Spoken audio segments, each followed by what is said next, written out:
Hello and welcome to WIWTs. Going to do a small short update this week. Had a few things happen. Haven't really gotten a lot of work done due to various things like it's snowing. But what we're going to do is I'll take you around and show you some things that have happened. So sit back and enjoy me switching from horizontal to vertical camera, because the second two segments here are both vertical, which I didn't realize until after I filmed them, and it's already dark outside now, so I can't go refilm them. So I apologize. It's going to jump back and forth, but it is what it is, guys. I'm not a professional videographer. So anyway, sit back and find out what's going on. See you in a sec. Alrighty then. So here's kind of my neighborhood, and kind of get an idea what's going on around here. But we have a sort of update on some stuff. So let's look and see what's hiding in the van other than my little roller skates. What is that? Oh, another 1275 A plus, and the transmission and the downpipe and the manifold and a starter and an alternator and carburetor and manifold. So anyway, in case you hadn't guessed, I picked up another engine for the Mini. This was a running driving engine. The guy pulled it out to do a Honda conversion on his Mini. It's a 92 engine, so it's the latest. Basically, this would have been fuel injected originally. No idea why it had a carburetor with it. I do have the ECU and the engine wiring harness, so I know it was injected originally because there are no ECUs for the carbureted cars. Anyway, that's a little update number one. The other thing that happened this week was, or in the last couple of weeks, was I picked up the world's crustiest bass guitar. I don't play bass. I have some guitar experience. Played around with it a little bit when I was in high school and college, but not since. And just saw this one at the auction site that I usually frequent and said, figured out that it's actually a late 80s Charvel Jackson. It has aftermarket Seymour Duncan pickups on it. Somebody has defretted it, which I'm going to have to fix. And as you can see, there were stickers all over it and lots of ugly things. And it was, I don't know, had half an inch of dust on it. It had been sitting in a shop. It was at an awning company auction, which is just kind of weird. But I managed to pick it up. And yeah, because I need another project, you know. Anyway, thought I'd throw that in too. Not really car related, but hey, there you go. Okay, so we'll have a look at the front of my lovely 67 International here. This is up for sale, actually. I need to make the brakes work. Other than that, everything is pretty functional. Less than 100,000 original miles. Anyway, so as part of my update, the other thing that happened, we had about 4 inches of really wet snow. And that happened. As you can see, my cover over the concrete area here is collapsed. And it collapsed on top of the truck, of course. The truck laughed at it because, well, it's way tougher than these Chinese pieces of metal. But it doesn't leave me with a covered space to work on it, unfortunately. So I have another one of these. I actually bought 2 of these last time they were on sale, just because this has happened once before with a lot more snow. One of the problems with the area that I live in is that the snow, it tends to snow right at freezing. So the snow is very wet and very heavy. I've had significantly more snow on one of these than the 4 inches that we got. But it was a lot colder. It was in the 20s Fahrenheit when it snowed that time. And so the snow was very small and very light. This was, as I said, it was 32, 33 degrees Fahrenheit. So it was just right at or above freezing, and it was snowing.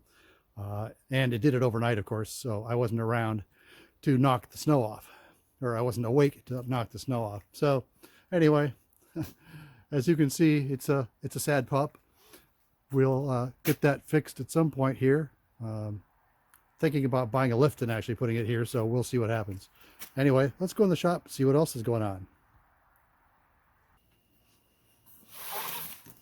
Okay, as you can see here, I'm kind of hunched down. The low cost is gone. Sold that. So now I have the table, so when I need to measure the mini chassis, I'm going to cut the legs down on it so it's a little shorter, and disassemble the mini, put the body up here on some stands, and then do some point-to-point measurement between the suspension attachment points to just double check and see whether the entire chassis is tweaked, as what you would call it, had accident damage. In any case, that's kind of what's going on. We got a couple more things we'll look at here, and be right back.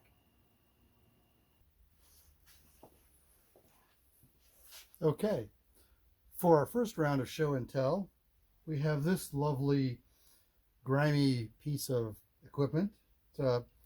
This is a front sway bar from a B4 Audi 90 front wheel drive. Basically, my Audi has the front bar from an earlier car, probably a 4000 or another 90 perhaps, put in the rear. They're the same size as this, but on the early cars, this bar went out and came in about here into the lower control arms with a link about that long, and it's an offset link. So this bar clamps in the same place, but it goes out and it goes over the axle, and these actually, the two drop links here, actually go into a tab on the back of the strut, or on the front of the strut, in the rear, the back of the strut in the front. And what that allows you to do is you can make an adjustable rod. You can make an adjustable drop link. On the short ones, there's just not any way to do that. The other thing, I think this sway bar is the same size. They're both 26 millimeter, but I believe because this goes over the axle on the basically the other side of the control arm side, from where the early ones hook up, the arms on this should be longer, so it should actually be less stiff than the one that's on there right now. And like I said, 26 millimeter bar, so basically I have 26 millimeter bars at both ends. The rear one is actually, like I said, I believe a little stiffer than the front one, and that's not really what I want. I actually want a somewhat smaller bar. If I could find one, 4-cylinder Audi 90 front wheel drives in B4 chassis had 23 millimeter bars, and that's what I'd really like. And it would be bolt-on interchangeable with this, so I can use this to get everything set up even if I do. And who knows, I may actually just make my own bar too. We'll see. That's a little more involved. So that's item number one. We'll move that out of the way here. And then these, more unboxing, or some unboxing. We'll have more later. These are brake rotors. So, as is typical with old cars, let's see where these open at.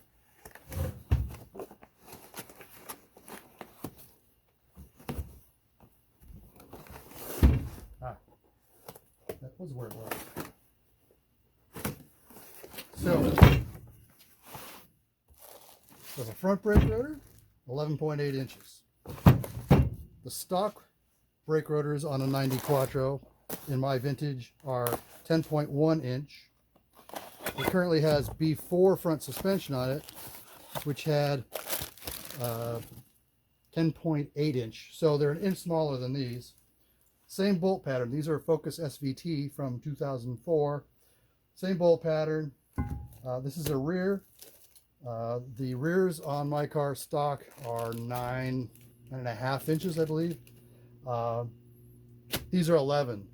So basically, I'll have to make brackets to move the calipers out, but this should increase the braking considerably on over what I had. They are, of course, somewhat heavier, but that's just something we'll have to deal with. I may go to lighter calipers. We'll see. Not too hard to do in the back. My understanding is that B5 S4 rear calipers will bolt on.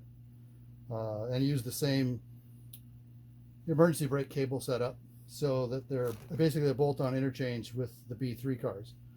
The fronts are a little more difficult. You'd basically be looking at WIWTs or some such to go to on the front.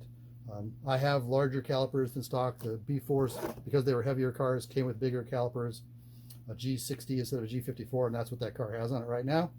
So it actually stops better than stock already, but bigger rotors. And these are the biggest ones that I think will fit under the 15-inch wheels that I have. So that's what that's all about. So on to the next show and tell. Okay, first off, as you can see, we have a Motive Products power bleeder. Since I don't have any local assistance anymore, and my wife is generally pretty uninterested in doing so, because she has a lot of stuff going on with her flowers and such, I decided to buy one of these. Got the kit, has the adapter for a big master cylinder like the Travelall has, and then a couple of small ones that we can adapt into using for Audi and the Mini and such. The bleeder itself, these come pretty highly recommended. So I haven't used one of this particular brand myself, but of course I've used lots of power bleeders. So we'll see how it works out. The other thing we got is also brake related. This is a cool piece. Get some of the stuff out of the way. Let's see. Looks pretty well wrapped. So look, an unboxing, yay. But let me get the cutting device out.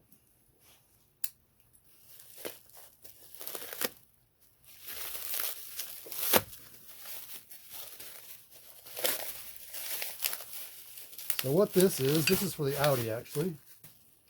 And this mounts where the brake booster goes, and it gives you two master cylinders with a bias bar so that you can change the brake bias. Came with the adjuster knob and the cable. This would be, so this is the bias bar. This is the clevis that goes back. Fairly nicely made. So this basically just connects to your stock brake pedal.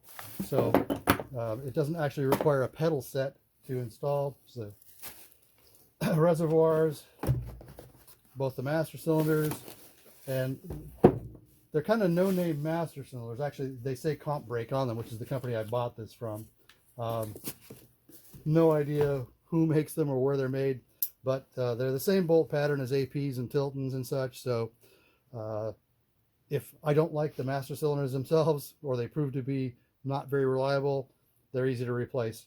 And buying their no-name cylinders, if they work well, they're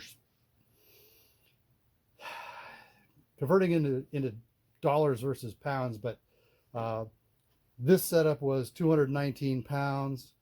It's 389 with AP cylinders. So if these work, I saved a bunch of money. If they don't work, or they start leaking or whatever, you know, I personally have never had a master cylinder just fail completely spontaneously. You almost always have, I've never not had some idea that they were not working very well. So we'll see. But that takes care of a big problem with the Audi, whose video I am working on still, I might add. A lot more work than I expected it was going to be. In any case, the Audi is a very early ABS car.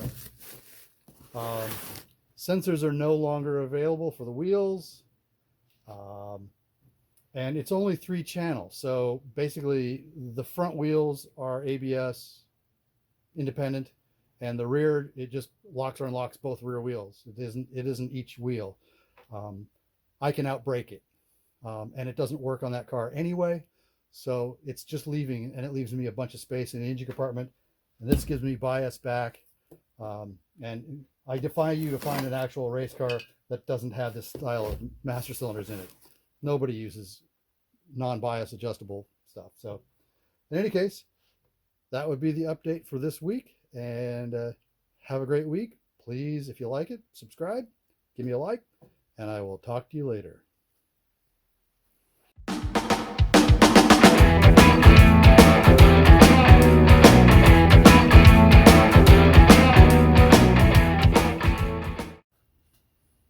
And I just want to say, I couldn't have done this without this old Tony. He inspired me to do things the right way. And this, of course, is the way.